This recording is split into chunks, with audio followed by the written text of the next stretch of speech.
This video was suggested by one of my patrons. It's difficult to pinpoint exactly what makes a good power system, so I'll talk about the traits that I think are good when they show up in a power system. Not all of these will be necessary to be considered good, but they are definitely welcome when they show up. Here is a Umaskian approach to making a good power system. The foundation of any power system is the special moves. What can the characters do? Nailing this is one of the most important parts. This should be cool and creative. Goku firing a blue beam from his hands is definitely cool, but by the end of DBZ, everyone is firing beams from their hands, and that's about the only thing that the system has to offer.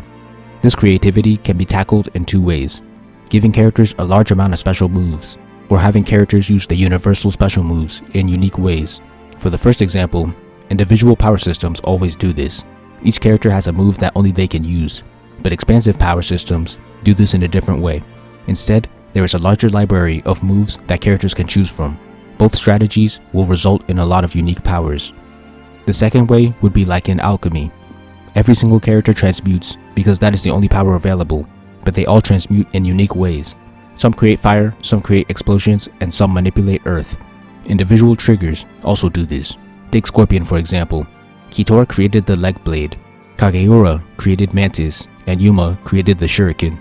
It's all the same weapon, but different ways of using it. Hamon also tapped into this a little in part 2. Everyone had Hamon, but some characters created signature moves based on their unique equipment mixed with Hamon. Clacker Volley, Bubble Launcher, and Snake Muffler are examples. This is one thing that could have increased Haki's quality. Nearly every Haki user uses the power in the exact same way. There are barely any usages that are unique to individuals. The next necessary trait is obviously balance. I already talked about this extensively in another video, so I'll just summarize here. Every power should have pros and cons. The cons should either outweigh the pros or equal the pros. These next traits aren't necessary, but are still great. Checks is one that I don't see often. A check would be when one power acts as a counter to another. The best example would be the rock paper scissors factor of Chakra's elements. This adds in a layer of strategy to fights along with more balancing for powers. Magi sort of does this as well. Universal minor powers are also really cool. Chakra, Nen, and Hamon have these. Like checks, this adds another layer of creativity, because now the characters not only have to worry about the opponent's unique power, but also their knowledge of minor powers. Examples would be Sasuke catching and throwing a kunai with his foot, Gon paying attention to the way Genthu's aura flowed to predict if he was fainting or actually going to attack, Neji striking chakra points to shut down his opponent's chakra, and Joseph using oil conductivity of Hamon to escape the Hell Climb pillar. Universal power-ups are also really cool. Shikai, Bankai, Gen Equips, Extreme Magic, Domain Expansion, Reverse Curse Technique, and Awakening are examples. These are higher powers that anyone that uses the system can achieve. Any Shinigami can get a Shikai, and if they have a Shikai, they can get the stronger form known as Bankai. In Magi, any dungeon capturer with a Jin can use a full Jin Equip that comes with an Extreme Magic. Any sorcerer in JJK that has a Curse Technique can learn a Reverse Curse Technique and use Domain Expansion based on that technique. Any Devil Fruit user that is Paramecia or Zoan can eventually awaken. These usually come with balancing issues, but are still pretty cool.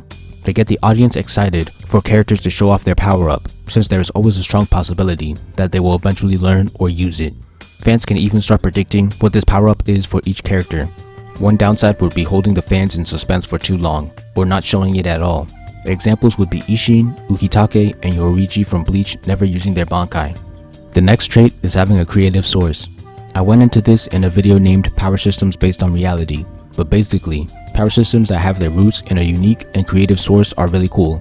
For example, Spin from JoJo Part 7 is a whole system based off the Golden Rectangle and Golden Spiral. An even greater example would be from the Raildex universe and its two main power systems. The Esper powers are scientific concepts turned into special abilities, and the magic powers are religious and mythological concepts turned into magical powers. Alchemy from FMA is also a creative source, though most of the rules were original to the story. The last trait is uniqueness. It's refreshing to see a unique power system once in a while. Most systems work like either mana in RPG, or just give everyone a power, which is individual at its most basic. Stance is one of the few unique power systems.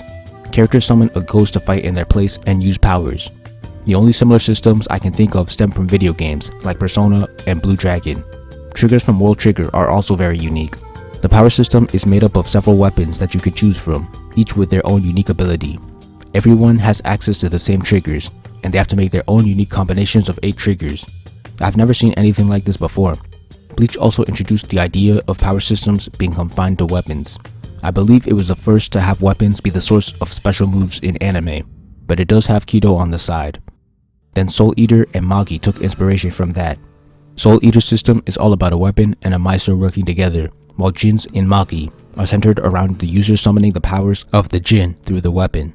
A good measurement for whether a power system is good is creating original characters. If you create an OC under a power system, is it fun making your own powers? Does your creativity feel limited? Do you feel the need to make your characters a Mary Sue in order to compete with already existing characters? These are the traits that I think can make a good power system. The only necessary ones are special abilities and balance, while all the others are optional but pleasant.